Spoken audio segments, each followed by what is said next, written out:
ॐ शुक्लाम्बरधरं विष्णुं शशिवर्णं चतुर्भुजं प्रसन्नवदनं ध्यायेत् सर्वविघ्नोपशान्तये। या देवी स्तूयते नित्यं विबुधैर्वेदपारगैः सा मे वसतु जिह्वाग्रे ब्रह्मरूपा सरस्वती। सदाशिवसमारम्भां शङ्कराचार्यमध्यमाम् अस्मदाचार्यपर्यन्तां वन्दे गुरुपरम्पराम्। ॐ सहना भवतु सहनौ भुनक्तु सह वीर्यं करवावहै तेजस्विनावधीतमस्तु मा विद्विषावहै। ॐ शान्ति शान्ति शान्तिः। ॐ मातापितृभ्यां नमो नमः। ॐ श्रीगुरुभ्यो नमः। ॐ श्रीमहागणपतये नमः। ॐ श्रीमहासरस्वत्यै नमः। ॐ सर्वेभ्यो देवेभ्यो नमो नमः। ॐ सर्वाभ्यो गुरुपरम्पराभ्यो नमो नमः।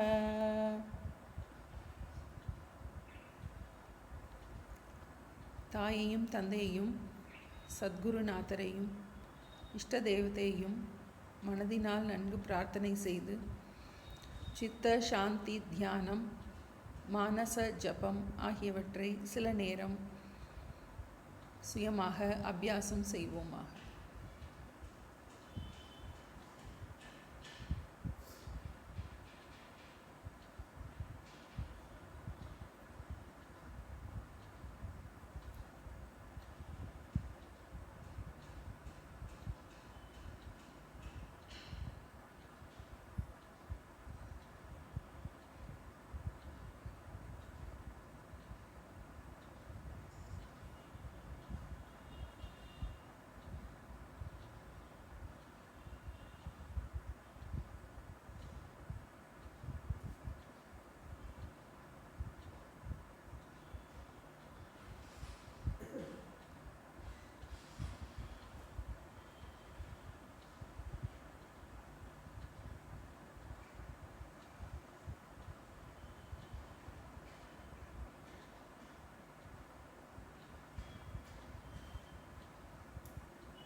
விஸ்வரூப தியானம் என்பது பார்க்கும் அனைத்தையும் இறைவனாக பார்த்து பழகுவதே ஆகும். வியஷ்டி சமஷ்டி ஐக்கியமே விஸ்வரூப தியானமாகும்.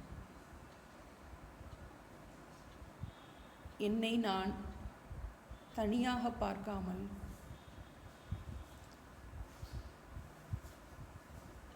எல்லாவற்றிலும் இறைவனை பார்க்க பழகுதல் விஸ்வரூப தியானம்.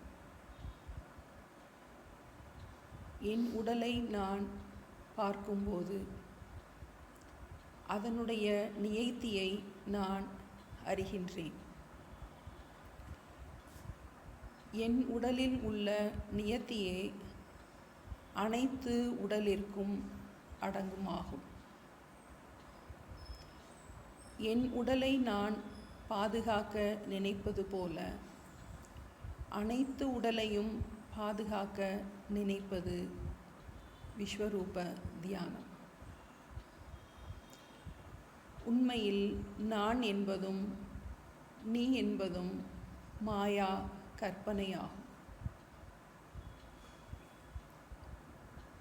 என்னை போல் பிறரை நினைக்கத் தொடங்கும் அளவு எனது மனமானது நன்கு விரிவடைவத் தொடங்குவதை நான் உணர்கின்றேன். இந்த உலகில் உள்ள அனைத்து உடல்களும் இறைவனின் அங்கமாகும். உண்மையில் இறைவனே எல்லாமாக இருக்கின்றார். இந்த சர்வாத்ம பாவத்தின் மூலம் நாம் இந்த ஞானத்தை நன்கு மனதில் பதிய வைக்க முடியும்.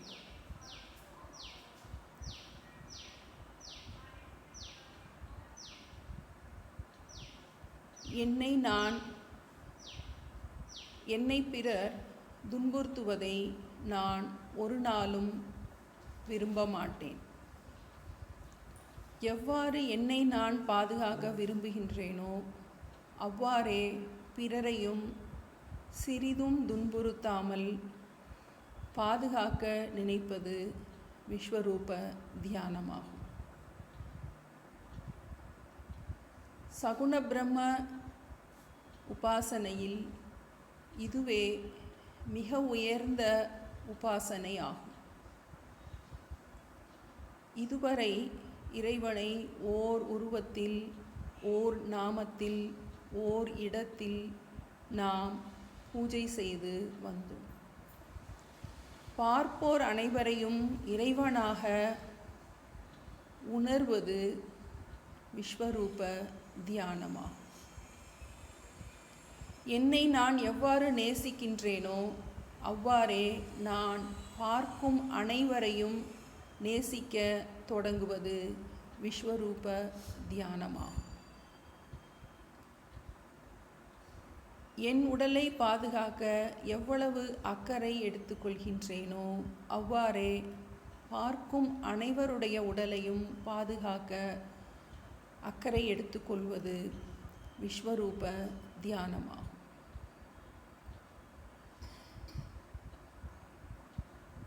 இந்த அபியாசத்தின் போது என்னுடைய வியஷ்டி உடல் சமஷ்டி உடலோடு ஐக்கியமாகின்றது. எல்லோரிடமும் நான் என்னை பார்க்க கற்றுக்கொள்கின்றேன். ஒரு சிறிய விவகாரத்தின் போதும் பிறருடைய கோணத்தில் அதை நாம் பார்க்க பழகுவது விஸ்வரூப தியானமாகும். இவ்வாறு நாம் பார்க்க பழகும்போது நமது விருப்பு வெறுப்புகள் நன்றாக குறைவடைவதை நாம் உணர முடியும். ஒருவர் நம்மை துன்பப்படுத்தும் போது அந்த நம்மை துன்பப்படுத்தியவருடைய கோணத்தில் இருந்து நாம் பார்க்க தொடங்கும் போது நம்மளுடைய மனமானது விஷாலம் அடைவதை நாம் உணரலாம். எவ்வாறு நம் உடலை பாதுகாக்கின்றோமோ அவ்வாறே நம்முடைய மனதையும் நாம் பாதுகாக்க நினைக்கின்றோம். நம்மை யாரும் புண்படுத்தக்கூடாது என்பதில் கவனமாக இருக்கின்றோம். ஆனால் நாம் நம்முடைய வார்த்தைகள் பிறரை எந்த அளவு காயப்படுத்தும் என்பதை நாம் சிறிதளவும் உணரவில்லை. ஒரு வார்த்தை பேசும்போது அதை கேட்பவருடைய கோணத்தில் இருந்து நாம் பார்க்க பழகுவது மிக மிக அவசியமாகின்றது. இவ்வாறு நாம் நம் மனதை உற்று நோக்கும் போது பிறருடைய மனதையும் கவனம் செலுத்தும் போது நாம் நம்முடைய வியஷ்டி மனமானது சமஷ்டி மனதோடு ஐக்கியம் அடைகின்றது. இதுவே சமஷ்டி வியஷ்டி ஐக்கியமாகும். இந்த உடலில், இந்த மனதில் நாம் நம்முடைய குறுகிய அகங்காரத்தோடு நாம் செயல்படுகின்றோம். இறைவன் அனைத்து உடலையும் அனைத்து மனங்களையும் தன்னுள் அடக்கியவராக இருக்கின்றார். தன்னை போல் பிறரை நினை என்பதை நாம் எவ்வளவுக்கு எவ்வளவு அதிகமாக அபியாசம் செய்கின்றோமோ அவ்வளவுக்கு அவ்வளவு சர்வாத்ம பாவம் நமக்கு உண்டாவதை பிரத்யக்ஷமாக உணரலாம்.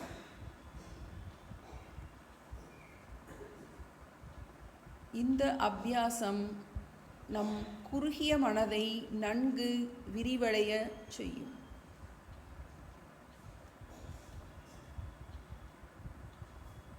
தன்னை போல் பிறரை நினை. நான் என்னை நேசிப்பது போல பிறரையும் நான் நேசிக்க தொடங்க வேண்டும். இறைவா, இந்த பயிற்சியை நான் இன்று முதல், இந்த க்ஷணம் முதல் என்னுடைய வாழ்க்கையின் லட்சியமாக எடுத்துக்கொள்கின்றேன். இந்த முயற்சியில் வெற்றியடையாமல் சர்வாத்ம பாவம் நமக்கு சித்திக்காது. பரோக்ஷ ஞானத்தை அபரோக்ஷமாக மாற்றுவதற்கு ராகத்வேஷம் அற்ற தூய மனது மிக மிக மிக மிக அவசியம்.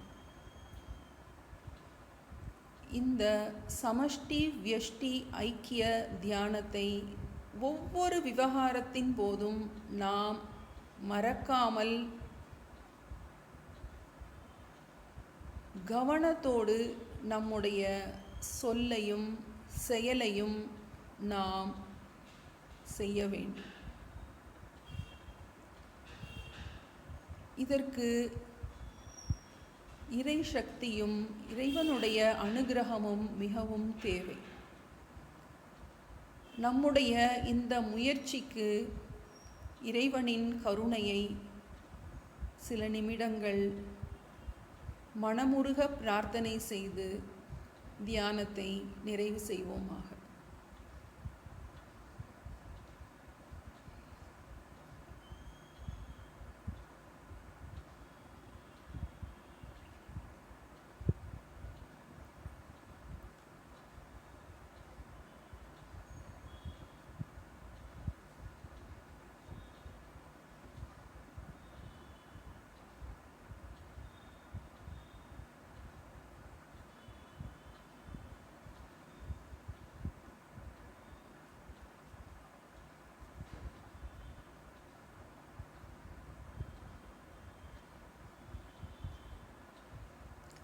ஓம் असतो मा सद्गमय तमसो मा ज्योतिर्गमय मृत्योर्मा अमृतंगमय.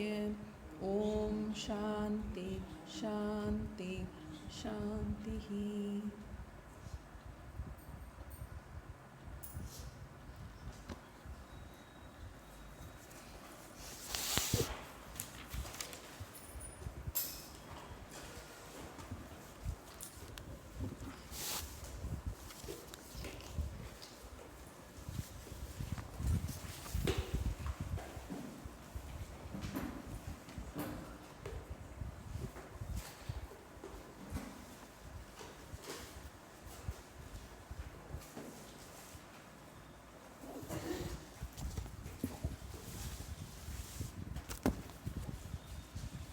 अविद्यारण्यकान्तारे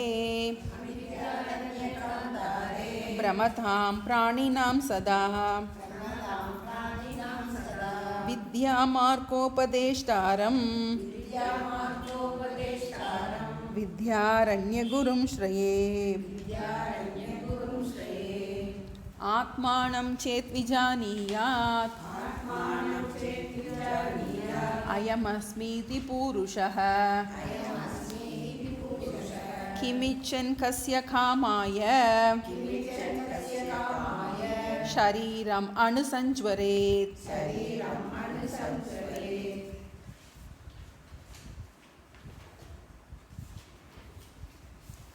சுக்தி தீப பிரகரணம் பக்கம் 5 47 படிக்கலாம். பக்கம் 5 47வது ஸ்லோகம்.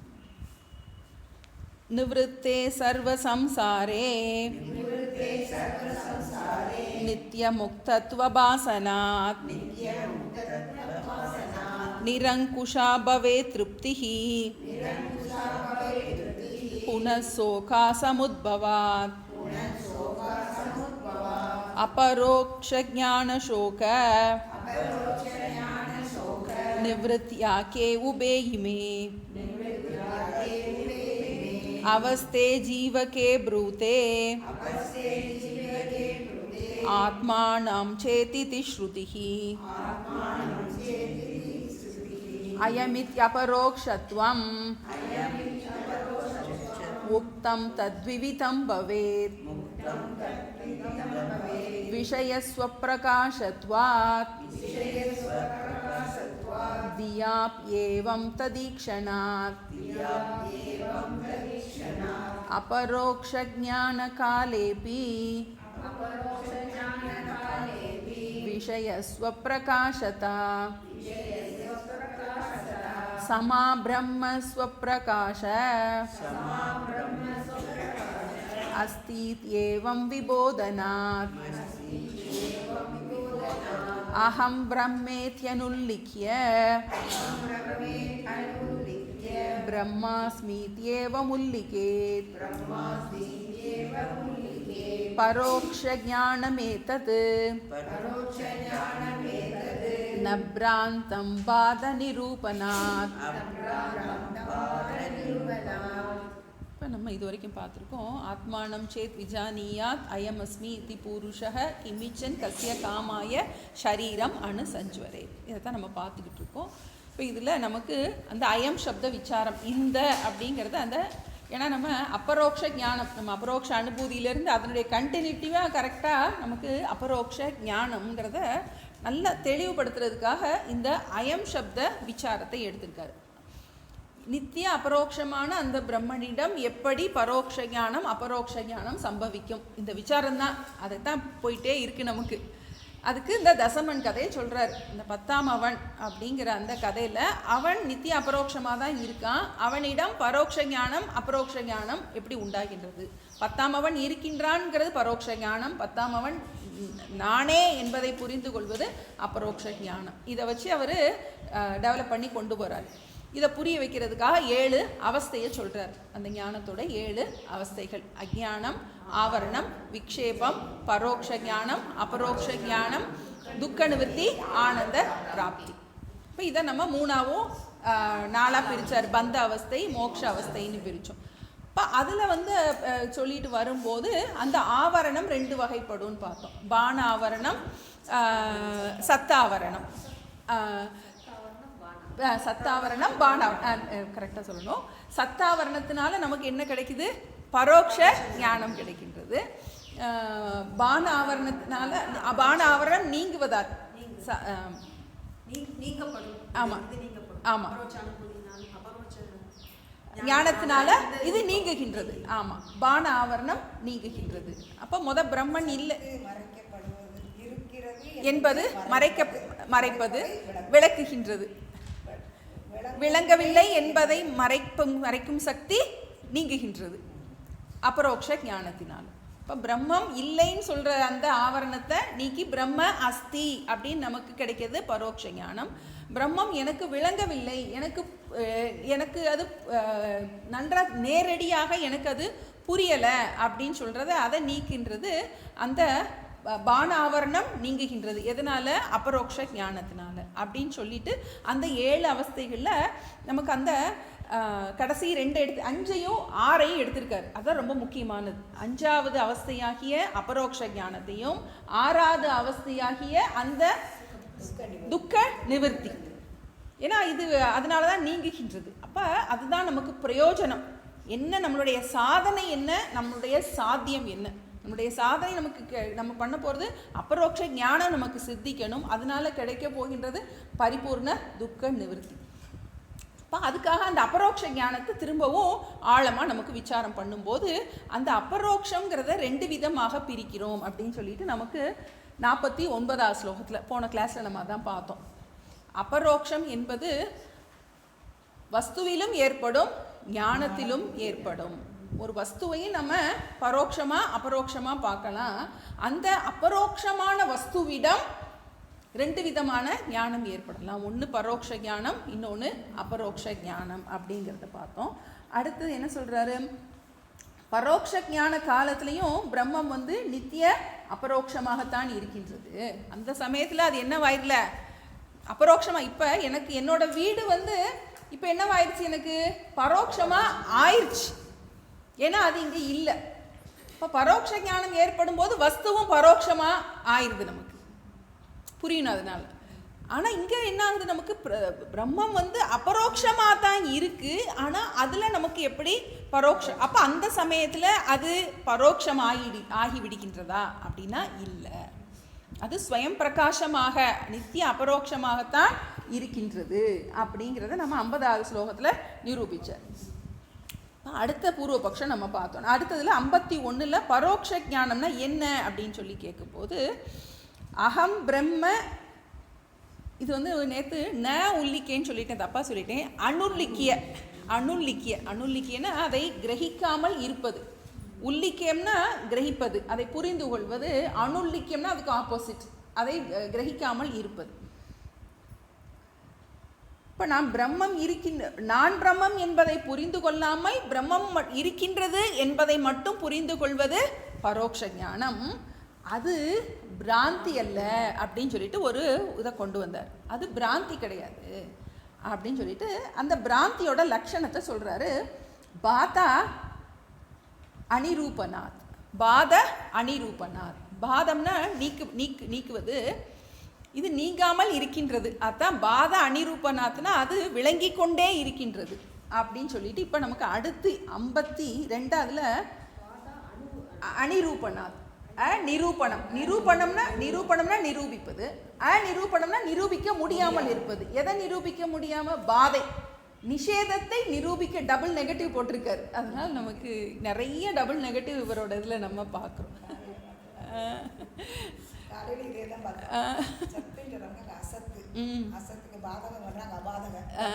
டபுள் நெகட்டிவ் அது நமக்கு அது போட்டிருக்காரு. ஆமாம்,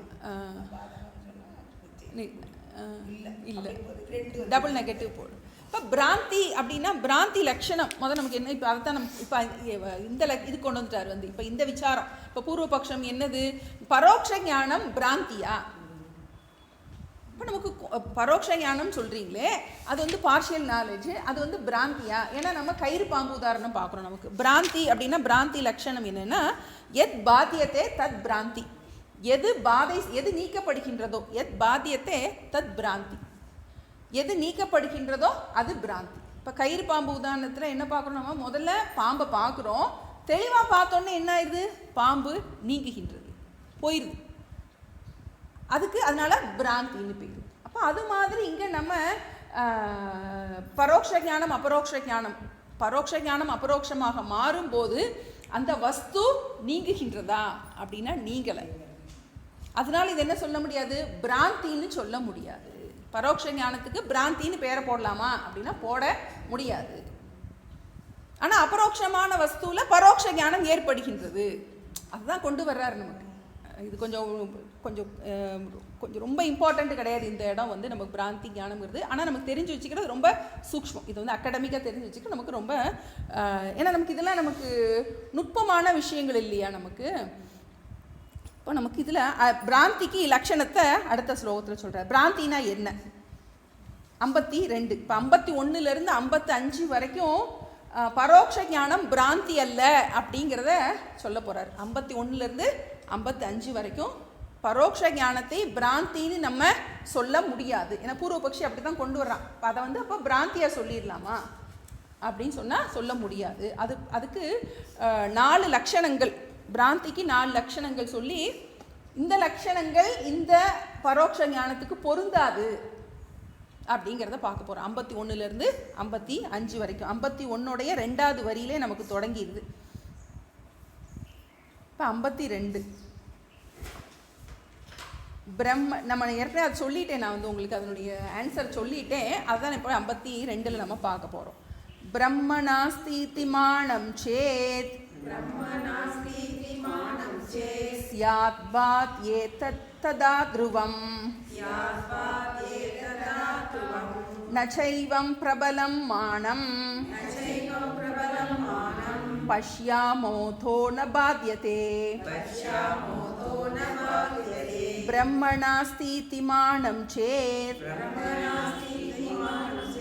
ஸ்யாத் பாத் ஏதத் ததா த்ருவம் நச்சைவம் பிரபலம் மானம்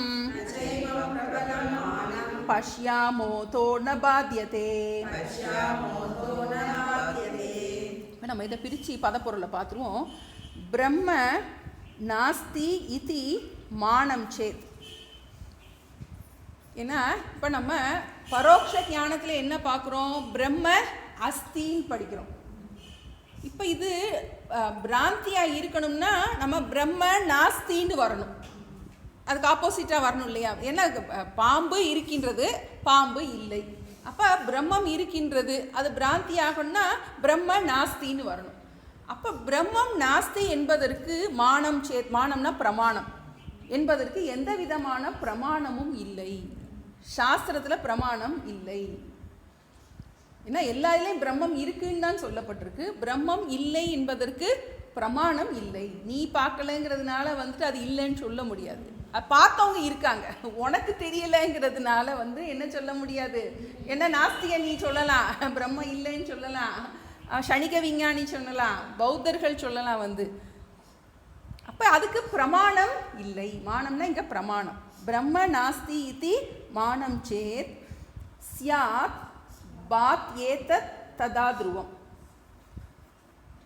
ஸ்யாத்னா அதாவது அதுக்கு பிரமாணம் இருக்குமானால், பிரம்மம் இல்லை என்பதற்கு பிரமாணம் இருக்குமானால் அது பாத்தியேத, அது நீக்கப்பட்டு இருக்கும். பிரமாணம் இல்லைன்னா, அது பிரமாணம் இருந்துச்சுன்னா, அதாவது பிரம்மம் இல்லைங்கிறது பிரமாணம் இருந்தால் அது நீக்கப்பட்டு இருக்கும். பாத்தியேத, பாத்தியேத்தனா நீக்கப்பட்டு இருக்கும். இல்லைங்கிறது நீக்கப்பட்டு இருக்கும். பூரா டபுள் நெகட்டிவாக போடுறாரு. ததா த்ருவம், ததானா அது நிச்சயமாக, நிச்சயமாக நீக்கப்பட்டு இருக்கும். இப்போ நமக்கு பாம்பு இல்லைன்னு நம்ம சொல்கிறோம், அது கண்டிப்பாக இல்லை, அது நீக்கப்பட்டு இருக்கின்றது. அது மாதிரி இங்கே பிரம்மம் இல்லைங்கிறதுக்கு சொல்கிறதுக்கு அதுக்கு பிரமாணம் இருந்தால் அது நீக்கப்பட்டு இருக்கும். பிரமாணம் இல்லை என்பதால் அதை நீக்க முடியாதுங்கிறது அண்டர்ஸ்டுட் நமக்கு. அதுக்கு பிரமாணம் இருந்தால் நீக்கப்பட்டு இருக்கும். நச்சைவம் பிரபலம் மானம், நச்ச ஏவம் பிரபலம் மானம். பிரபலம்னா உறுதியான பிரமாணம். பிரம்மம் இல்லை என்பதை நீக்குவதற்கு உறுதியான பிரமாணம் எதுவும் இல்லை. பஷ்யாமக அதக ந பாத்யேத. எனவே இந்த பரோட்ச ஞானம், பஷ்யாமக, பஷ்யாமனா பார்த்தது, இது பார்த்த நம்ம பார்க்குறோம். என்ன பார்க்குறோம்? அதக ந பாத்யேத, அந்த பரோட்ச ஞானம் நீங்கவில்லை என்பதை நாம் பார்க்கின்றோம். இப்போ பரோட்ச ஞானம் நீங்கலை, பிரம்ம அஸ்திங்கிறது அபரோக்ஷ ஞானம் வந்த காலத்தில் நீங்கலை நமக்கு.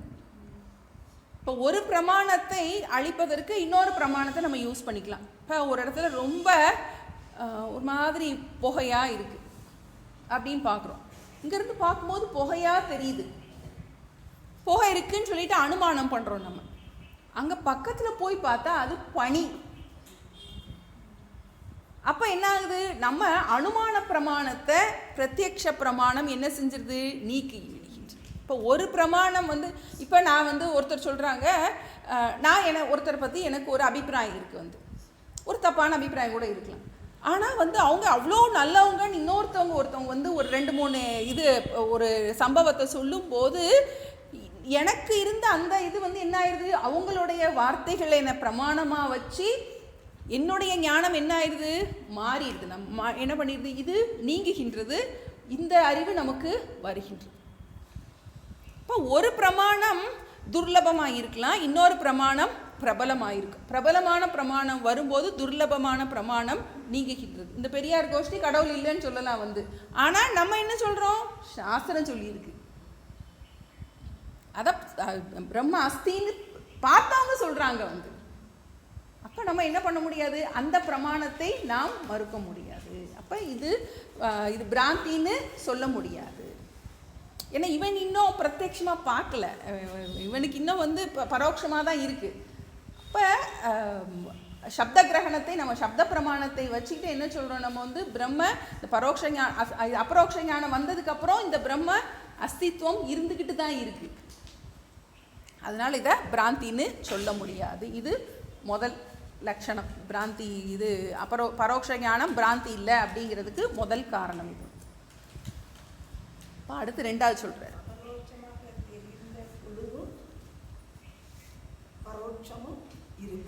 ஆமாம் ஆமாம் ஆமாம் ஆமாம். பிராந்தினா அபரோக்ஷமாக ஆன போது அந்த நீங்கிவிடும், அந்த தப்பான அறிவு நீங்கிவிடும். இப்போ இதில் நமக்கு அதை நம்ம அடுத்து பார்க்க போகிறோம். இந்த ஸ்டேஜில் இந்த அறிவு நீங்கவில்லை அப்படின்னு பார்க்குறோம். அடுத்து 53.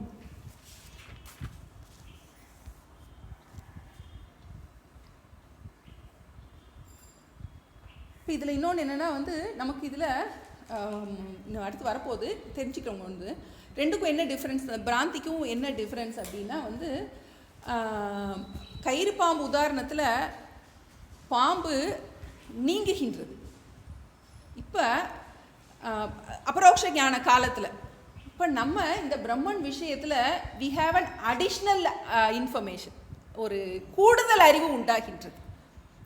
அதில் பிராந்தியில் தவறான ஞானம் நீங்குகின்றது. இதில் கூடுதலான ஞானம் என்ன வருது? அந்த பத்தாமவன் நான் தான், அந்த பிரம்மம் நான் தான் அப்படின்னு நமக்கு என்ன ஆகுது? நமக்கு இதில் ஒரு கூடுதலான ஒரு ஞானம் உண்டாகின்றது. அதனால் அதை பிராந்தின்னு சொல்ல முடியாது.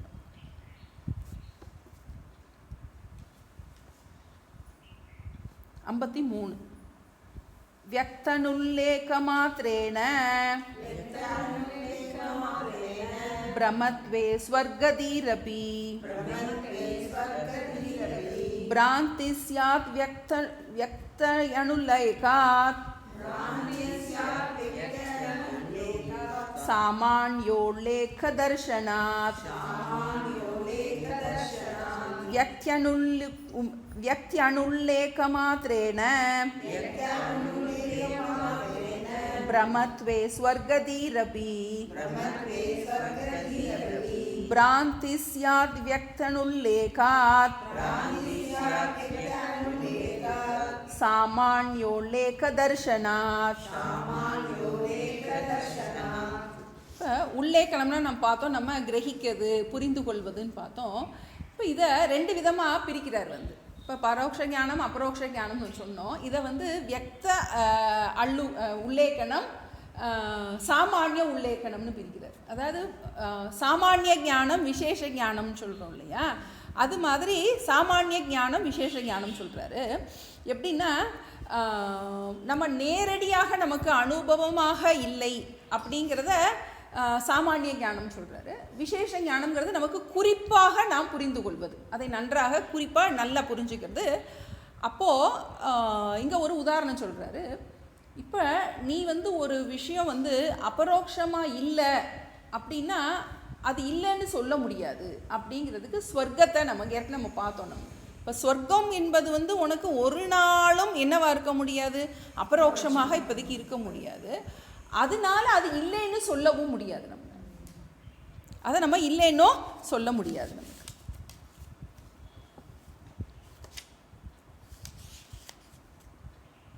அப்போ நம்ம நம்ம பொதுப்படையாக புரிந்து கொள்வதை எல்லாம், இப்போ நமக்கு அறகுறையாக புரிஞ்சுக்கிறது எல்லாமே நம்ம இல்லைன்னு சொல்ல முடியாது. நம்ம இப்போ நம்ம உதாரணத்துக்கு சொல்லும்போது நமக்கு எல்லாத்த பற்றி எல்லா அறிவும் நமக்கு கிடையாது. நமக்கு அறிவு இல்லைங்கிறதுனாலே அது இல்லைன்னு சொல்ல முடியாது. புரியுதா? அப்போ நமக்கு முழுமையான என்னது சாமானிய ஞானம் எல்லாத்த பற்றியும் சாமானிய ஞானம் இருக்குது. ஆனால் விசேஷ ஞானம் முழுமையான அறிவு வந்து எதை பற்றியுமே கிடையாது. நமக்கு எல்லாத்த பற்றியும் நமக்கு ஒரு பொதுப்படையான அறிவு தான் இருக்குது. இதன் காரணமாக நமக்கு அறகுறையாக தெரியுது அப்படிங்கிறனால ஒரு பொருள் இல்லைன்னு சொல்ல முடியாது. இப்போ நமக்கு பிரம்மத்தை பற்றின ஞானம் வந்து அறகுறையாக இருக்குங்கிறதுனால அதை என்ன பண்ண முடியாது, நம்ம இல்லைன்னு சொல்ல முடியாது. வியக்த உள்ளேக்கணம். இப்போ அப்படி ஆச்சுன்னா என்ன ஆகும்னா, நம்ம பிரத்யக்ஷ ஞானத்தை தவிர மற்ற எல்லா கேள்வி ஞானமுமே பிராந்தி ஞானம் ஆயிரும். சொர்க்கத்தை பற்றி நம்ம கேள்வி தான் பட்டிருக்கோம், நமக்கு வந்து நம்ம பார்க்கல. பல விஷயங்கள் நமக்கு எல்லாத்தையுமா பார்த்துட்டோம், நமக்கு எல்லாமே தெரியும், நமக்கு ஏதோ கொஞ்சம் கொஞ்சம் நம்ம பார்த்துருக்கோம். நம்ம அது மட்டும்தான் ஞானம்னா, மிச்சம் எல்லாமே பிராந்தினா என்ன, இல்லை, அதில் பாம்பு இல்லை, அது மாதிரி ஆயிடும். அப்போ அது மாதிரி நம்ம அந்த பரோட்ச ஞானத்தை பிராந்தியாக போட முடியாது. அதுதான் நம்ம கொண்டு வர்றது. திரும்ப திரும்ப நமக்கு அதில் சொல்ல போகிறது ஒரே விஷயத்தை தான் 4 விதமாக யோசிக்கிறார். பாயிண்ட் என்னது, நமக்கு வந்து பரோட்ச ஞானம் பிராந்தி கிடையாது. ஏன்னா அபரோக்ஷ ஞான காலத்தில் அந்த பிரம்மம் இருக்கின்றது. கூடவா அடிஷ்னலாக நமக்கு கூடுதல் ஞானத்தை தான் நான் அபரோக்ஷம்னு சொல்கிறோமே ஒழிய அந்த ஞானம் நீங்குவதில்லை. அதுதான் இல்லைன்னு சொல்ல முடியாது.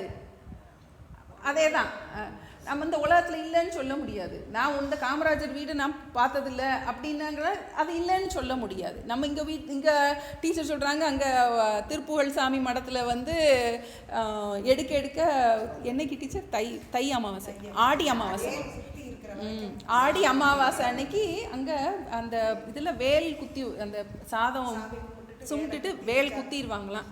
குத்தி வச்சுட்டு எடுக்க அது சாதம் வந்துக்கிட்டே இருக்குமா. அது நான் பார்க்கல, ஆனால் நான் பார்க்காததுனால அது பிராந்தி, அது இல்லவே இல்லை அப்படின்னு என்ன சொல்ல முடியாது. இப்போ பரோட்ச ஞானம்ங்கிறது வந்து பிராந்தி ஞானம் கிடையாது. அதனால ஒரு குறிப்பிட்ட ஒரு அறிவு உண்டாகத்தான் செய்கின்றது. வியக்தி அனுல்லேக்கணம். வியக்தினா நேரடியாக, அனுல்லேக்கணம்னா அறியப்படாத காரணத்தினால், அனுல்லேக்க மாத்திரேன நேரடியாக அறியப்படாத காரணத்தினால் பிரமத்வே ஸ்வர்கதீரபி, ஸ்வர்க்கம் பற்றிய ஞானம், ஸ்வர்கதீன ஸ்வர்க்கத்தை பற்றிய ஞானமும், ஸ்வர்கதி அபி ஞானமும் பிரமமே என்று சொன்னால் பிராந்தி சியாத், அதுவும் பிராந்தியாக விடும். வியக்த அனுல்லேகாத், வியக்த அனுல்லேகாத் அடுத்த வரியில் இருக்கிறது. பிரிச்சிருவோம் நம்ம முதல்ல. நேரடியாக அறியப்படாத காரணத்தினால்.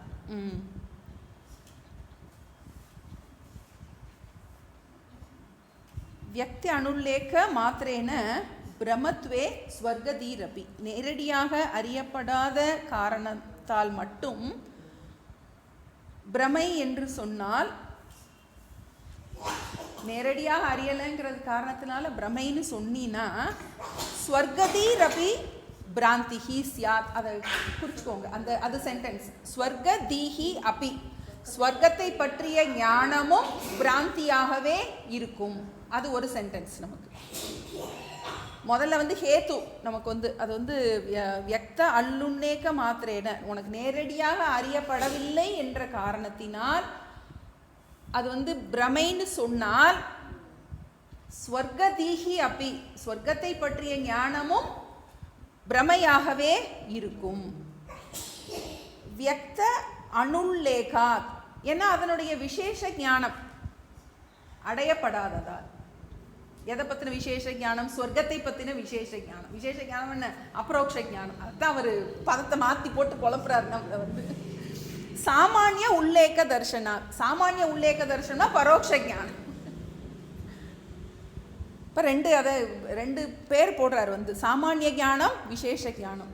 சாமானிய ஞானம்ங்கிறது வேகான நாலேஜ் வந்து, விசேஷ ஞானம்ங்கிறது அதை பற்றி நல்லா தெளிவாக தெரிவது. டவுட் வருது. ஆமாம், ஏன்னா சில இடங்கள்ல நமக்கு சமம் விசேஷத்தை மாற்றி மாற்றி வரும் நமக்கு. அது சில நேரங்களில் சமம்ங்கிறத நம்ம பிரம்மம்னு எடுப்போம், சில நேரங்களில் அது நமக்கு அது அது இடத்துக்கு பொருள் நமக்கு மாறணும். ஆமாம்.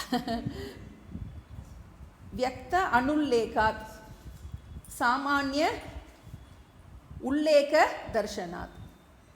அனுல்லேக்கணம் என்ன? அனுல்லேக்கணம் வியக்த அனுல்லேக்கணம். வியக்தம்னா என்னது? விசேஷ ஞானம்.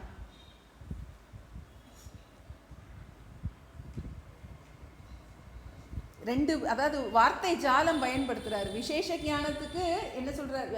அதாவது பரோட்ச ஞானத்தை என்ன சொல்றாரு? சாமானிய ஞானம்னு சொல்றாரு. அபரோக்ஷ ஞானத்துக்கு விசேஷ ஞானம்னு சொல்றாரு. வியக்த உல்லேக்கணம்னு வேற சொல்றாரு. வியக்த உல்லேக்கணம், வியக்த அனுல்லேக்கணம் போடுறாரு. இது பரோட்ச ஞானத்தை வியக்த உல்லேக்கணம், அபரோக்ஷ ஞானத்தை வியக்த அனுல்லேக்கணம். பதங்கள் போட்டு நமக்கு கடைசியா நமக்கு சொல்ற விஷயம் அதுதான். பரோட்ச ஞானம் பிராந்தி கிடையாது. இப்போ நமக்கு ரெண்டு ஹேத்து முடிஞ்சிருச்சு. இப்போ முதல்ல என்ன சொன்னார்? பரோட்ச ஞான சமயத்தில் நீங்குவதில்லை, பரோட்ச ஞானம் அபரோக்ஷ ஞான காலத்தில் நீங்குவதில்லைன்னு பார்த்துட்டோம்.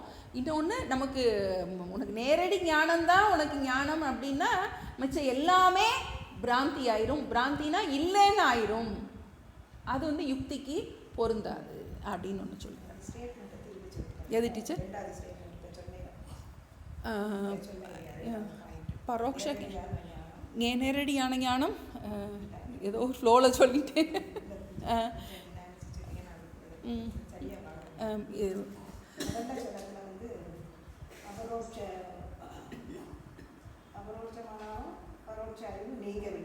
ஆமாம், அபரோக்ஷமானாலும் பரோட்ச ஞானம் நீங்குவதில்லை. அடுத்தது நமக்கு விசேஷ ஞானம் வந்தால் தான் நமக்கு ஒரு பொருள் இருக்குது அப்படின்னு சொன்னோன்னா, உலகத்தில் பல விஷயம் எல்லாமே சாமானிய ஞானத்தினால நமக்கு ஞானமே வரல, விசேஷ ஞானம் வந்தால் தான் ஒரு பொருள் இருக்குது அப்படின்னு சொன்னால் அது யுக்திக்கு பொருந்தாது. யுக்திக்கு பொருந்தாது. ஆமாம், சாமானிய ஞானம் மட்டும் இருந்தால் ஒரு பொருள் இல்லைங்கிற அப்படிங்கிற அந்த நியாயம் வந்துடும் நமக்கு. யுக்திக்கு பொருந்தாது. சாமானிய ஞானத்தை பிராந்தி ஞானம் என்று சொல்வோமானால் அந்த பொருள் இல்லைன்னு ஆயிரும். அதனால் அது யுக்திக்கு பொருந்தாது.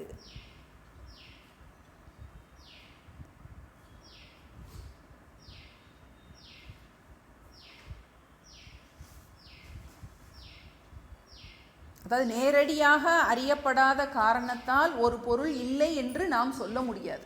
சுருக்கம் தான். நேரடியாக அறியப்படாத காரணத்தால் ஒரு பொருளை இல்லை என்று நாம் சொல்ல முடியாது. குறிச்சுக்கோங்க. அது நமக்கு ரெண்டாவது யுக்தி.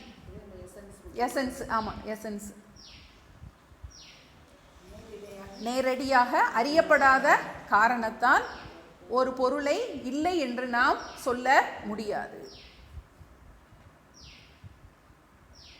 நேரடியாக அறியப்படாத காரணத்தால் ஒரு பொருளை இல்லைன்னு என்னது? பிராந்தி. ஒரு பொருளை அங்கே அந்த பதத்தை போடுறார், இல்லை என்று சொல்ல முடியாது.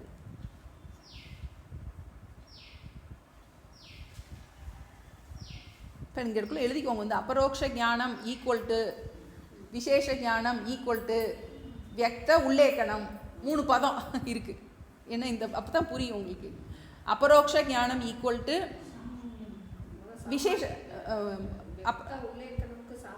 ஆமாம், வியக்த உல்லேக்கணம்ங்கிறது வியக்த அனுல்லேக்கணம். ஆமாம், வியக்த உல்லேக்கணம்ங்கிறது சாமானிய ஞானம். ஆமாம் ஆமாம். சாமானிய ஞானம் ஈக்குவல் டு வியக்த உல்லேக்கணம் ஈக்குவல் டு பரோட்ச ஞானம். கரெக்டாக குழப்புது. அடுத்தது அபரோக்ஷ ஞானம் ஈக்குவல் டு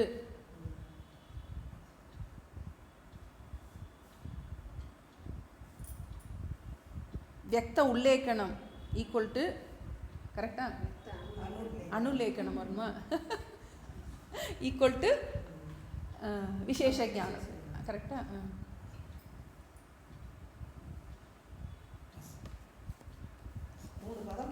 ஆமாம், அதில் ஒரு நெகட்டிவாக இருக்கிறதுனால நமக்கு அந்த விஷயம் ஒன்று தான், அவருடைய புலமையும் அவருடைய இதுவும் நமக்கு அவ்வளோ பிரமிப்பாக இருக்குது. வேகான ஞானம். ஆமாம், விசேஷ ஞானம்ங்கிறது ஸ்பெசிஃபிக் ஞானம். சாமானியங்கிறது ஜென்ரல் நாலேஜ், விசேஷ ஞானது ஸ்பெசிஃபிக் நாலேஜ். அஸ்தி. ஆமாம், இது நம்ம ரொம்ப பிரம்மத்தோட ரொம்ப போட்டு குழப்ப வேண்டாம். ஜென்ரலாக அவர் பிரமைக்கும் இதுக்கும் டெஃபினிஷனாக தான் நம்ம எடுக்க முடியுது. ரொம்ப உள்ள பிரம்மத்துக்குள்ளே உள்ள கொண்டு வந்தால் நமக்கு ரொம்ப உங்களுக்கு ரொம்ப குழப்புற மாதிரி இருக்கும். பிராந்தினா என்னங்கிறதுக்கு டெஃபினிஷன் தான் கொடுத்துருக்காரு இதில். இந்த நாளுமே பிராந்தினா என்ன.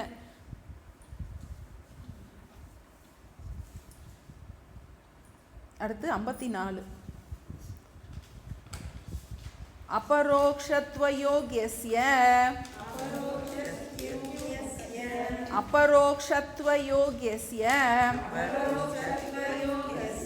न परोक्षमतिर्भ्रमः परोक्षमित्यनु उल्लेखात्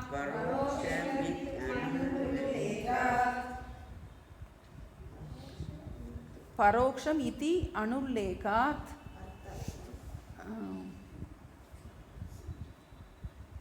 तत्परोक्ष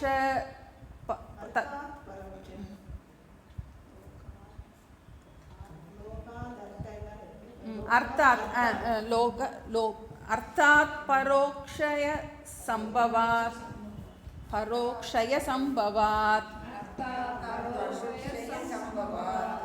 परोक्षत्वयोग्यस्य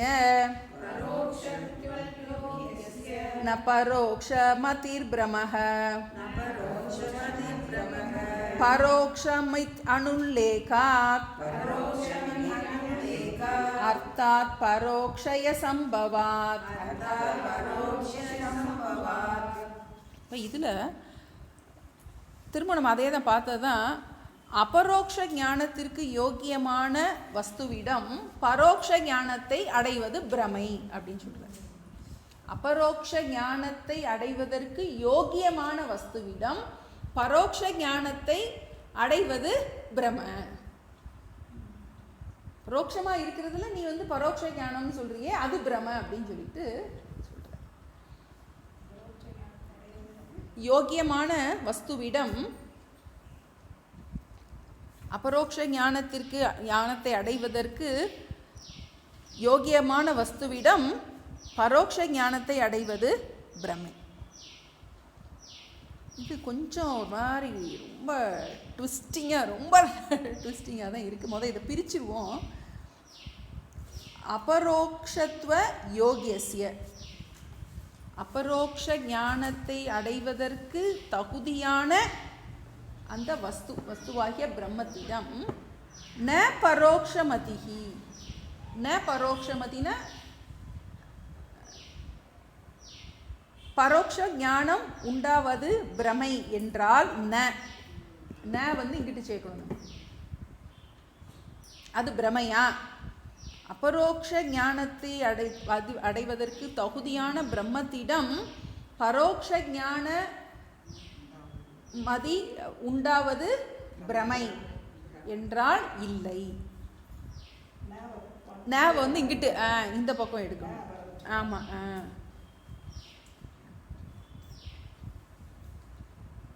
ஏன்னா இது கொஞ்சம் பிரமை. ஆமாம்,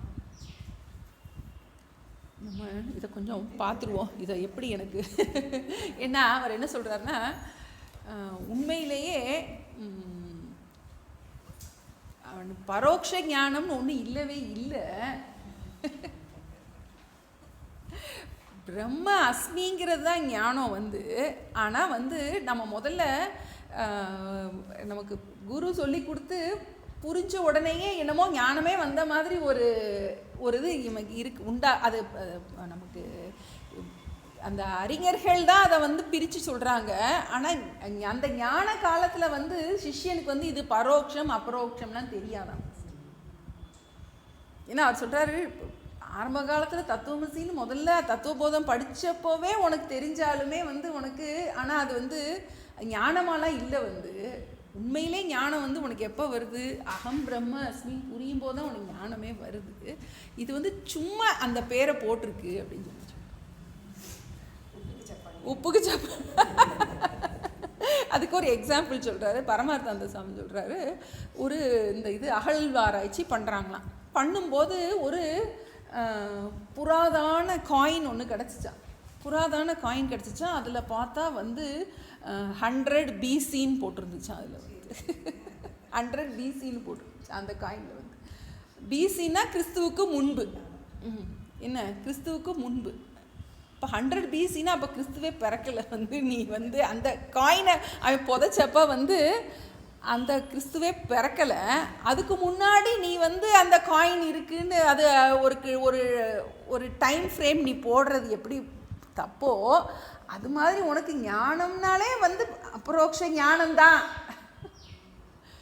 சும்மா வந்து நம்ம வந்து பரோட்சம் அபரோக்ஷம்னு அந்த நம்ம சாஸ்திரத்தில் அதை பிரித்து சொல்லப்பட்டிருக்கு ஒழிய, நீ வந்து இப்படி இது அபரோக்ஷமான வஸ்துவிடம் பரோட்ச ஞானம் உண்டாகுதுன்னா அது பரோட்ச ஞானம்ங்கிறது அது சும்மா ஜஸ்ட் இன்ஃபர்மேஷன் தான். வந்து அதை நீ வந்து ஞானம்னு நீ போட முடியாது அப்படின்னு ஒரு ட்விஸ்ட்டை கொடுக்குறாரு. இதெல்லாம் நம்ம சும்மா தெரிஞ்சுக்கலாம். நம்ம இல்லை டீச்சர்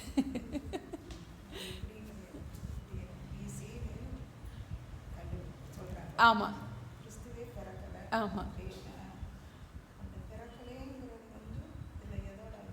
இல்லை அது எப்படி முரண்பட்டு இருக்கோ.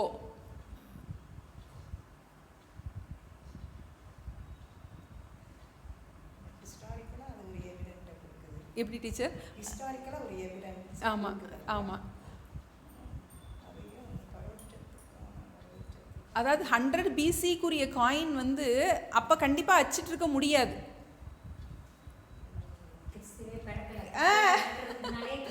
கிறிஸ்து பின்னாடிங்கிற காயினை நம்ம எப்படி இருக்க முடியும்? நமக்கு காயின் இருக்க முடியும்?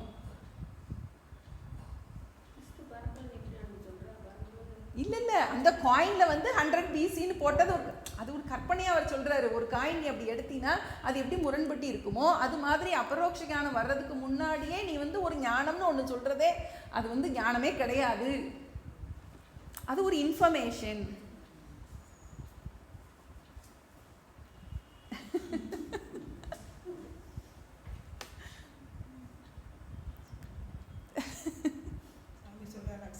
ஆமாம் அந்த கிளாஸ் அனுப்பி விட்றேன். வந்து இன்னொரு அவர் பரமார்த்தானந்தர் தான் சொல்கிறாரு.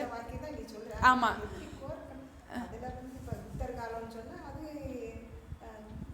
ஆமாம் ஆமாம். அதாவது அது காயின் வந்து கண்டிப்பாக ஃபேக் காயினாக தான் இருக்க முடியும். அப்படி ஒரு BCயில் 100 BCயில் ஒரு காயின் வந்து ஒரு காயின் கிடச்சிருக்கு அப்படின்னா அது வந்து உண்மையான காயினாக இருக்க முடியாது. அது வந்து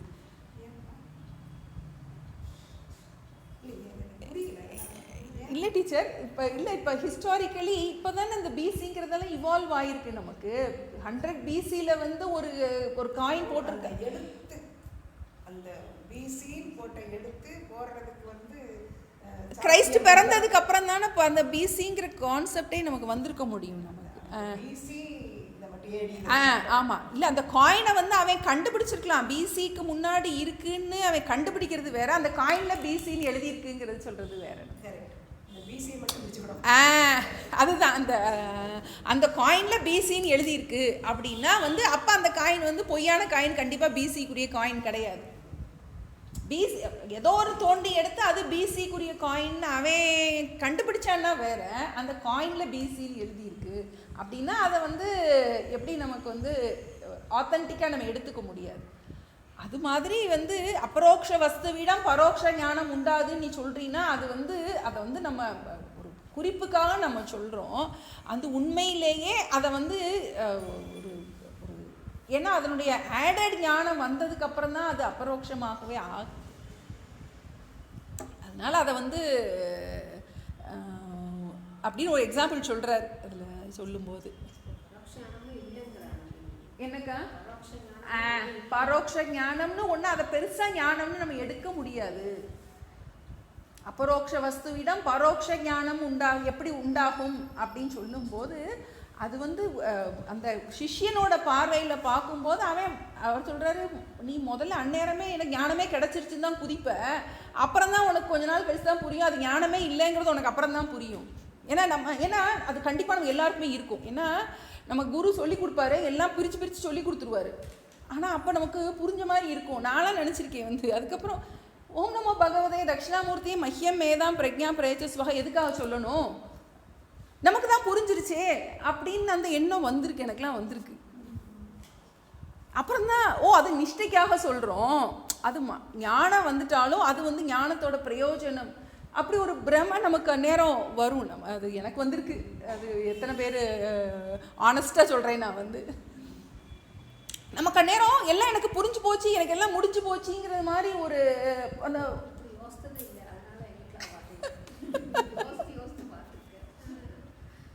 நிஜமா ஜெபம் பண்ணும்போது நினச்சிருக்கேன் நான் வந்து நம்ம எதுக்கு சொல்லணும், நமக்கு தான் ஞானம் வந்துருச்சே அப்படின்னு. ஆனால் ஞானம் வேற, ஞானத்தோட பிரயோஜனம் வேற. நமக்கு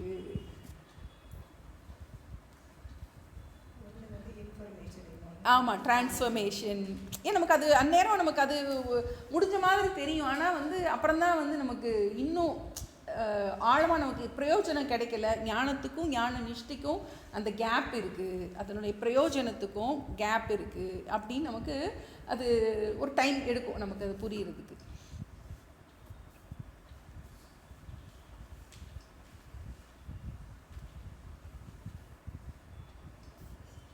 அதாவது தத்துவமசி நம்ம கேட்குறோம், ஆனால் வந்து தத்துவமசி கேட்டாலும் அதிகாரத்துவம் இருந்தால் தான் அதை ஓனம் பண்ண முடியுமா? அந்த அது அது அது அது வரைக்கும் அந்த தத்துவமசியும் நமக்கு அவாந்தர வாக்கியமாக தான் இருக்குமா, அது மகா வாக்கியமாக பிரயோஜனம் இருக்காது. அதிகாரித்துவம் இல்லாதவருக்கு நமக்கு அது யாருக்கு மகா வாக்கியமா ஆகும்னா, இருக்கட்டும், யாருக்கு அதிகாரித்துவம் இருக்கோ அவங்களுக்கு தான் அது மகா வாக்கியமா. அப்படி இல்லாட்டி அது வந்து அவங்களுக்கு என்னதான் சொன்னாலும் பிரயோஜனம் கிடைச்சா தான் அது மகா வாக்கியம். ரொம்ப ரொம்ப சூக்ஷ்மமாக சொல்கிறார். நமக்கு அது மகா வாக்கியம்னு போட்டிருக்கோம், ஆனால் எப்போ அது மகா வாக்கியமாகும், மற்ற எல்லா வார்த்தை மாதிரி தான் உனக்கு அதிகாரித்துவம் இல்லை, உன்னால் அதை ஓனம் பண்ண முடியல, நானே அது அப்படின்னு வந்து நீ எஃபர்ட்லெஸ்ஸாக சொல்லணும். எப்போ நமக்கு என்ன பிரச்சனை வரும்போதும் அது வந்து அது எனக்கு அது சரீரத்துக்கு தான் நம்ம எப்படி இதை வந்து ஒரு தூக்கி போட முடியுதோ அந்த மாதிரி அது அதிகாரிக்கு தான் வந்து அந்த தத்துவமசிங்கிறது மகா வாக்கியம். இப்போ அந்த ஆச்சாரியர்கள் தான் அதை வந்து பரோட்சம் அபரோக்ஷம்னு சொல்கிறாங்களே ஒழிய, அந்த சிஷ்யனுக்கு வந்து அந்நேரம் வந்து முதல்ல அவனுக்கு வேக் நாலேஜு வந்து இது வேக் நாலேஜு, அது வந்து ரொம்ப கிளியர் நாலேஜு அப்படிங்கிற அந்த பேதம் முதல்ல இருக்காது அப்படிங்கிற. அதனால அதை வந்து பரோட்ச ஞானம்னே சொல்ல வேண்டியதில்லை. அது வந்து ஏன்னா நமக்கு பரோட்ச ஞானம் வந்தோடனே நமக்கு அப்படி குதிக்கிற மாதிரி இருக்கும், நமக்கு முதல்ல ஜம்ப் வித் ஜாய் மாதிரி இருக்கும். ஆனால் அப்புறம் தான் வந்து நமக்கு பிரச்சனை ஒன்று நம்ம காலை வாரும் போது தான் நமக்கு தெரியும் அது வந்து ஞானமே இல்லை. நம்ம அதுக்கு ஒரு போதை இருக்கும் நமக்கு. அந்த நிறையா படிப்போம், எல்லாம் புரியுதேன்னு நமக்கு இருப்போம். ஆனால் அதுக்கப்புறம் ஒரு பாயிண்டில் புரியுது ஆனாலும் அப்படிங்கிறத சொல்கிறதுக்கே நாளாகும். புரியுதுங்கிறதுலே நம்ம அந்த ஒரு போதையிலே இருப்போம், அந்த ஸ்ரவண சுகத்திலே நம்ம இருக்கிற மாதிரி இருக்கும். ஆனால் அது பரோட்ச ஞானம் வந்து பெருசாக அதுக்கு வந்து அது ஞானமே இல்லைங்கிற மாதிரி கொண்டு வர்றாரு. அதனால் அதை நீ பிராந்தி இந்த மாதிரிலாம் ஒன்றும் போட முடியாது. இதில் அதை நீ பிரிச்சே சொல்ல முடியாது. இன்னும் இதை பார்த்துருவோம். பரோக்ஷம் இதி அனுல்லேகாத், பிரம்மம் பரோக்ஷம் என்று சிஷ்யன் கிரகிப்பதில்லையா முதல்ல ஆரம்ப காலத்தில். இது பரோக்ஷம் இது அபரோக்ஷம் என்பதை அனுல்லேகாத் சிஷ்யன் நமக்கு அப்படி தான் இருக்கும். முதல்ல எனக்கு அப்படி ஃபீல் பண்ணியிருக்கேன் நான் வந்து. முதல்ல நமக்கு அந்த பரோட்ச ஞானம் வந்தோடனே எல்லாமே கிடைச்ச மாதிரி இருக்கும். ஆனால் அதுக்கப்புறம் தான் பெரிய ஒரு கேப் இருக்கு. அதுக்கப்புறம் தான் அவ்வளோ வேலை பார்க்க வேண்டியது இருக்கு. நம்ம நினைப்போம் அகம் பிரம்மாஸ்மின்னு குரு சொன்னோன்னே புரிஞ்சிருச்சின்னு நம்ம நினைப்போம். ஆனால் அதுக்கப்புறம் தான் நம்ம அவ்வளோ வேலை பார்க்க வேண்டியது இருக்குது. ஏன்னா அது பிரயோஜனம் கிடைக்காது. அதுக்கு வாழ்க்கை பூரா அதுக்கு ஏதோ ஜென்மத்தில் நமக்கு சீக்கிரமே புரிஞ்சிடும். ஆனால் புரிஞ்சோடனே புரிஞ்சிருச்சிங்கிறதுல நம்ம எனக்கு நான் பிரம்மம்னு தெரியும், நீ பிரம்மம்னு தெரியல அப்படிமோ நம்ம வந்து. ஏன்னா நமக்கு யுக்தி பூர்வமாக புரியும், நமக்கு நான் பிரம்மம்னு புரியுது, நான் பிரம்மம்னு புரியுதுன்னு சொல்லுவோம். எல்லாம் சர்வம் பிரம்மம் நமக்கு வரணும் நமக்கு. அப்போ நமக்கு அந்த ராகத்வேஷம் ஏன்னா அதுக்கப்புறம் தான் அவ்வளோ வேலை பார்க்க வேண்டியது இருக்குது. நம்ம இது ஒரு சாதாரண விஷயம் கிடையாது. பரோட்சத்துலேருந்து அபரோக்ஷத்துக்கு போகிறதுங்கிறது வந்து நமக்கு அவ்வளோ அதிகாரித்துவம் நம்ம வந்து கல்டிவேட் பண்ண வேண்டும். ஏன்னா நம்ம பார்க்குறோம் எல்லா குருமார்கள், இவர் சின்மயானந்த சாமிஜி, தயானந்த சாமி, இவர்கிட்ட சிவானந்தர்கிட்ட படிச்சுட்டு அதுக்கப்புறம் தப்போன் மகாராஜிட்ட போகிறார். எல்லாத்தையும் விட்டுட்டு 7 வருஷம் 8 வருஷம் போகிறாரு. பார்க்குறோம் பரோட்சத்துலேருந்து அபரோக்ஷத்துக்கு அந்த கன்வர்ஷன், அந்த என்னது வந்து அது மாறணும் இல்லையா, இன்ஃபர்மேஷன்லேருந்து டிரான்ஸ்ஃபர்மேஷனாக மாறுறதுக்கு. From the seeker to shear. நான் வந்து நம்ம தேடுபவனே தேடப்படு பொருள்ங்கிறத வந்து அதை நமக்கு கண்டு உணரணும் இல்லையா. நமக்கு என்ன நான் அது அந்த பூர்ணத்துவத்தை கிளைம் பண்ணுறது, அதுதான் நமக்கு சொல்கிறோம். நமக்கு இதில் வேறு ஒன்றும் கிடையாது, எக்ஸ்பீரியன்ஸ் எதுவும் கிடையாது. You claim it. நான் தான் அந்த பூர்ணமான வஸ்து அப்படிங்கிறது அந்த நான். அதனால தான் நமக்கு அந்த நான் ரொம்ப முக்கியம். நமக்கு அந்த நானை நம்ம வந்து எப்படி யோசிக்கிறோம்.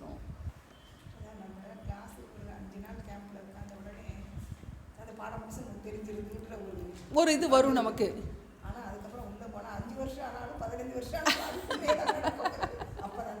அதுக்கப்புறமும் நம்ம அந்த சின்ன நான் அந்த நோக்கத்திலே தான் நம்ம யோசிக்கிறோம். நம்ம ட்ராவல் வந்து நம்ம நான் பயன்படுத்தும் போது அதனால தான் நம்ம அந்த முதல்ல எடுத்தோடனே அந்த சொல்லிட்டார் வந்து அந்த ஞானி எந்த நானை பயன்படுத்துகிறாரு, அஞ்ஞானி எந்த நானை பயன்படுத்துகிறாரு. நம்ம எப்போ அந்த அந்த அந்த டிஸ்டிங்ஷன் நம்ம கரெக்டாக இருக்கா. அப்போ இந்த நான் சொல்லுவார் வந்து இந்த நான்லையும் பேச வேண்டியதில்லை, அந்த நான்லையும் மௌனம்ங்கிறதுக்காக தான் நம்ம பார்த்தோம். நம்ம அந்த இதில் அபரோக்ஷ அனுபூதியில் ஏன்னா இந்த மித்தியாலையும் பேசுகிறதுக்கு எதுவுமே இல்லை, சத்தியத்திலையும் பேசுகிறதுக்கு எதுவுமே இல்லை. அப்போ அந்த நான் நம்ம அந்த நானை நம்ம வந்து எப்படி நம்ம இது பண்ண போகிறோம். நம்ம அந்த புரிஞ்ச நான் அது வந்து என்ன ஆகணும், நமக்கு வந்து அது பலப்படணும் நமக்கு. அப்போ அந்த அபரோக்ஷ ஞானம் அப்படிங்கிறத அவர் தத்துவமசி கேட்டதுலேருந்து வி ஹேவ் நாட் ஓன்ட் அப். அப்போ அது பிரமாத்தா வந்து அது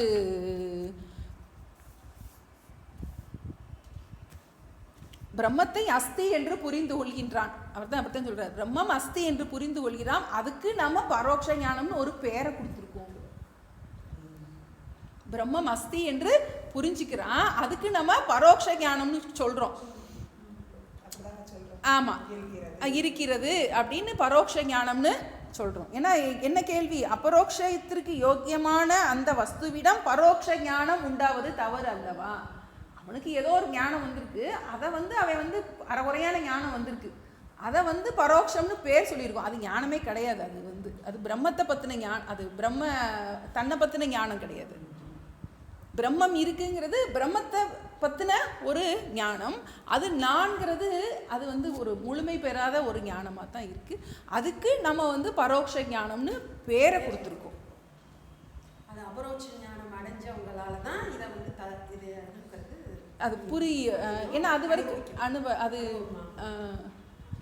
அது வரைக்கும் இது வந்து பரோட்சமாக தான் பார்க்க முடியும்.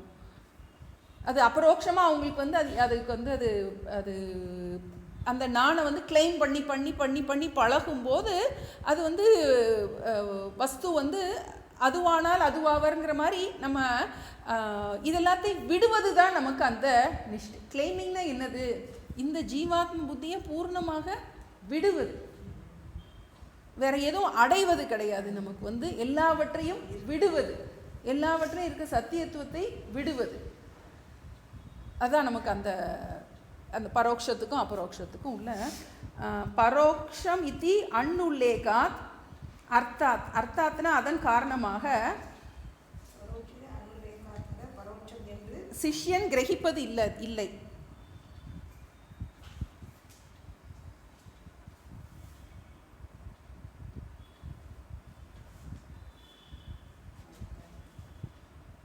பரோட்சம் என்று கிரகிப்பதில்லை அப்படின்னா என்ன அர்த்தம், அது அபரோக்ஷமானது. பரோட்சம் என்று கிரகிப்பது அபரோக்ஷம் என்று கிரகிப்பதில்லை. பரோக்ஷம் இத்தி அனுல்லேகாத். நான் இது இன்னொருக்கு பார்த்துட்டு வரேன். அர்த்தாத் அதன் காரணமாக பரோக்ஷ அசம்பவாத் அதன் காரணமாக பரோக்ஷத்தன்மை வந்து விடுகின்றது. அபரோக்ஷம் என்று கிரகிக்கவில்லை. இந்த இடத்துல தப்பா இருக்கு. அபரோக்ஷம் என்று சிஷ்யன் கிரகிப்பதில்லை. பரோக்ஷ அனுல்லேகாத். அப்ப நெகட்டிவ். அபரோக்ஷமாக அவன் கிரகிக்காததால் பரோக்ஷம் சம்பவிக்கின்றது.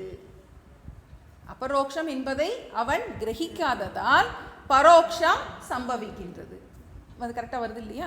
அவனால் அபரோக்ஷமாக கிரகிக்க முடியல. அதுக்கு காரணம் என்ன சொல்றாரு? அவனுக்கு அதிகாரித்துவம் இல்லை, அந்த சாதன சதுஷ்டயம் பூர்ணமாக இல்லை. அதனால இந்த ஞானத்தில் 2 டிவிஷன் இருக்கு. நமக்கு ஞானம் ஒன்று தான் வந்து. இனி அபரோக்ஷம் பரோக்ஷம்னா கதைலாம் விட, அது சும்மா நம்ம சொல்கிறோம் இது பரோக்ஷம்னு நம்ம சொல்கிறோம், காணாத ஞானம்னு சொல்கிறோம். நம்ம வந்து ஆக்சுவலாக அது வந்து ஒரு பாதையில் முழுமை பெறலை அதை நமக்கு. அதனால் அதை ஞானம்னு சொல்ல முடியாது. பிரம்ம அஸ்தி அப்படிங்கிறது அது எப்படி ஞானம்னு சொல்ல முடியும்? அது இருக்குன்னு சொல்கிறோம். அஸ்மிங்கிறது வந்தால் தான் ஞானம். அதனால இதில் நீ பிராந்தின்னு சொல்ல முடியாது. அபரோக்ஷத்தில் பரோக்ஷம் வந்துருச்சுன்னு சொல்ல முடியாது. ஏன்னா அந்த பரோக்ஷங்கிறதே நம்ம சும்மா ஒரு பேச்சுக்காக தான் வச்சுருக்கோம். அதனால் அதை நீ பிராந்தின்னு சொல்ல முடியாது. கொஞ்சம் டஃப்பானதாக தான் இருக்குது. கொஞ்சம் நீங்கள் அதை புரிஞ்சுக்கோங்க. ஏன் நமக்கு நோக்கம் அபரோக்ஷம் அப்படிங்கிறது வேணும். நமக்கு இந்த பேரெல்லாம் நமக்கு வேண்டாம். இந்த பேர் இந்த இதெல்லாம் நமக்கு வேண்டாம். நமக்கு குரு என்ன சொல்கிறாரோ அதை நம்ம ஓனப் பண்ணுறது தான் நமக்கு என்ன, அந்த நிரங்குஷ திருப்தி வரணும். அதுக்கு என்ன வேணும்? நமக்கு ஆனந்த பிராப்தி. அதுதான். அப்போ துக்க நிவர்த்தி எப்படி வேணும் வரும் நமக்கு? துக்கம் எனக்கு இல்லை.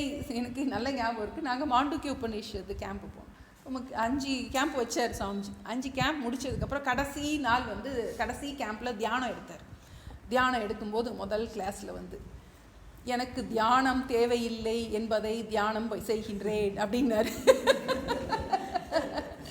உண்மையில் எனக்கு தியானம் தேவையில்லை என்பதை நான் நன்கு தியானம் செய்கின்றேன் அப்படின்னாரு. தியானம் எதுக்கு? மனசுக்கு தான் தியானம். உண்மையில் எனக்கு தியானம் தேவையில்லை. அப்போ அந்த பூர்ணத்துவம் நமக்கு வந்து அதை இதில் வந்து நமக்கு இந்த அபரோக்ஷம் பரோக்ஷங்கிறதெல்லாம் சும்மா உண்மையில் வேண்டியது அபரோக்ஷம்தான். பரோக்ஷங்கிறது சும்மா நம்மளே ஏமாற்றிக்கிற மாதிரி வந்து நமக்கு ஞானம் கிடச்சிருச்சு அப்படின்னு கொஞ்சம் ஏமாற்றிக்கிறது மாதிரி. நமக்கு எல்லாமே சிதாபாசனுக்கு நமக்கு. ஆமாம் ஆமாம், ஒரு பேர் கொடுத்து வைக்கப்பட்டிருக்கு. அதுவும் எந்த நோக்கில்? அந்த சிஷ்யனோட நோக்கில். சிஷ்யனுக்கு தெரியாது, சாரி குருமார்கள் வந்து அந்த பேர் வச்சுருக்காங்களா, இவன் இவ்வளோ வந்துட்டான் அப்படிங்கிறதுக்காக நம்மளும் சரி வந்துட்டான் இனி வந்துடுவான் அப்படிங்கிறதுக்காக கொடுத்த மாதிரி அது. ஆமாம் ஆமாம் தேத்திடலாம். ஏன்னா நமக்கு அந்த அழுகை போகணும் நமக்கு. ஏன்னா நாஸ்தியிலேருந்து அஸ்திக்கு வந்தால் தான் அஸ்மிக்கு வர முடியும். நம்ம இதுவே பெரிய ட்ராவல் இல்லையா? நாஸ்தியிலேருந்து இந்த தேகாத்ம புத்தியிலேருந்து இதுக்கு வர்றதுக்கே, ஜீவாத்ம புத்திக்கு வர்றதே பெரிய விஷயம். நான் இந்த சரீரத்துக்கு வேறான ஜீவனாக இருக்கின்றேன். அந்த ஜீவாத்ம புத்தியிலேருந்து நமக்கு பிரம்மாத்ம புத்தி வரணும். சாமி எப்பயுமே சொல்லுவாங்க, முதல்ல எல்லாருக்கும் சொல்லிக் கொடுக்க வேண்டியது ஜீவாத்ம புத்தி தான் சொல்லிக் கொடுக்கணும். முதல்ல நான் தேகம் இல்லைன்னு முதல்ல யாருக்கு ஸ்ட்ராங்காக புரியுதோ அது நல்லா நமக்கு. ஏன்னா கடைசியில் நமக்கு இந்த தேகாத்ம புத்தி தான் பாடாப்படுத்தும். ஏன்னா இந்த துக்கம் எல்லாமே இந்த தேகாத்ம புத்தியை மையமாக வச்சு தான் வருது. ஏன்னா தேகாத்ம புத்தியில் தான் இந்த ஜீவன் நான்கிறது நமக்கு வந்துக்கிட்டே இருக்குது. எல்லா சரீரத்தையும் எல்லா துக்கத்தையும் அனுபவிக்கிறதுக்குரிய இடமாகவும் இந்த சரீரத்தின் மூலமாக தான் உறவுகள் வருது நமக்கு. இந்த உறவுகள் மூலமாக தான் நமக்கு துக்கம் வருது. அப்போ முதல்ல இந்த தேகம் நான் அல்லங்கிறது நமக்கு ஆழமாக நமக்கு உள்ளே போகும். அப்போ நமக்கு நாஸ்தியிலேருந்து அஸ்தியிலேருந்து அஸ்மி, இதுதான் நமக்கு அந்த ட்ராவல். நம்ம அஸ்தியவே நம்ம ஒரு பரோட்ச ஞானம்னு போடுறோம். அது வந்து ஒரு மேலோன்றமானது தான். அதை ஞானம்னே ரொம்ப பெருசாக எடுத்துக்க முடியும். அஸ்மி தான் ஞானம் நமக்கு இது வந்து ஒரு ஒரு படிநிலை, இடைப்பட்ட ஒரு படிநிலை தான். அதனால இதை வந்து என்ன சொல்ல வேண்டியதுல, அபரோக்ஷ வஸ்துவில் பரோட்ச ஞானம் உண்டாகின்றது என்பது பிராந்தியான. பரோட்ச ஞானம்ங்கிறதே ஒரு நம்ம அதை முழுமையாக நம்ம எடுத்துக்கிறது கிடையாது. என்ன டீச்சர் ஏதாவது டவுட் வருதா? ஆமாம் பரோட்ச ஞானமும் சிதாபாசனுக்கு தான். அபரோக்ஷ ஞானமும் சிதாபாசனுக்கு தான். ஞானமே சிதாபாசனுக்கு தான்.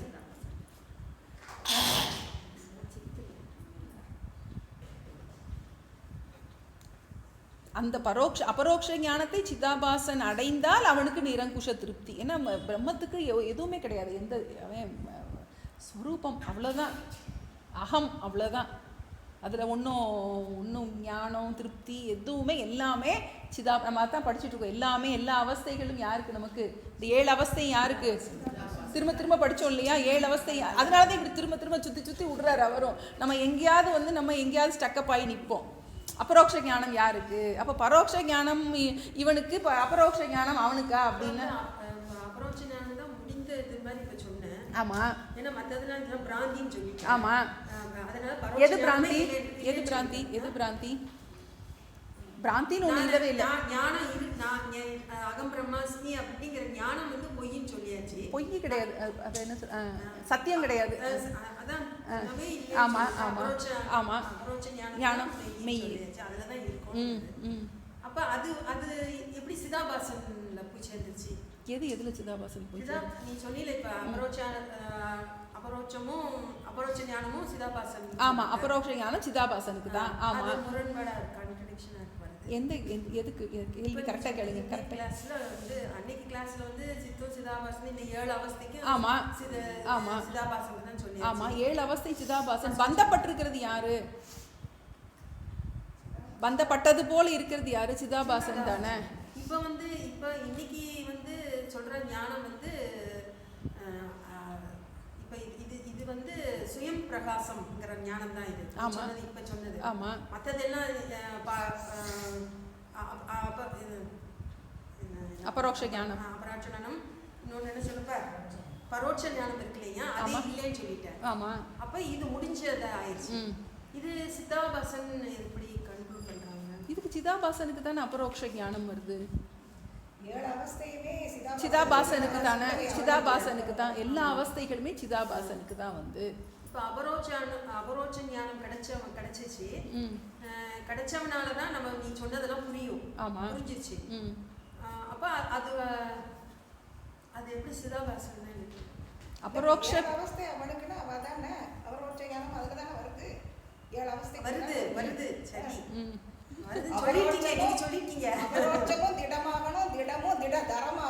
அது எல்லாமே திடம் திடதரம் எல்லாமே சிதாபாசனுக்கு தான், சித்துக்கு கிடையாது.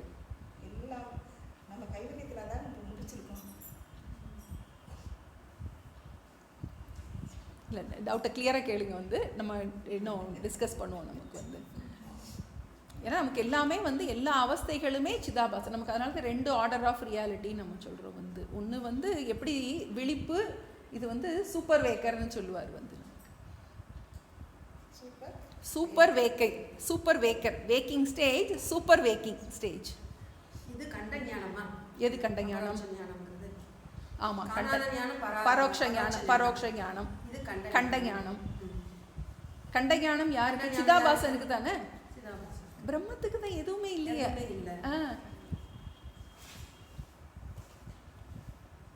அது எதுவுமே இல்லைன்னு தானே நான் அபரோட்சமா இருக்கேன். நான் பிரம்மம்னு இருக்கேன். நான் இருந்ததுனால தானே மற்றதெல்லாம் வேண்டாம். நீ சொன்ன பிராந்தி எல்லாமே பிராந்தி சொல்லிட்டேன். ஆமா, எல்லாம் போயிடுச்சு. எல்லாம் பிராந்தி. அப்ப நான் பிரம்மமா இருக்கேன். நான் கண்ட ஞானம். நான் பிரம்மம். நான் கண்ட ஞானம். நான் எனக்கு என்ன சிதாபாசன் எங்க வந்து வந்தது?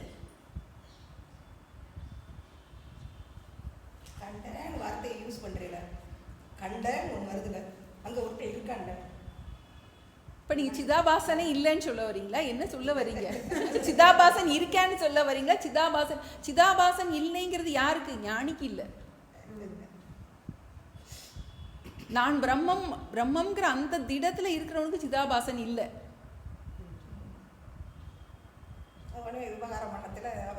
விவகாரம் பண்ணும்போது அவனுக்கு வந்து அதுல சத்தியத்துவம் இல்லை. ஞானிக்கு வந்து அதுல சத்தியத்துவம் இல்லை. கேளுங்க, என்ன டவுட்னாலும் கேளுங்க. ஒன்றும் இல்லை, ஓடுது.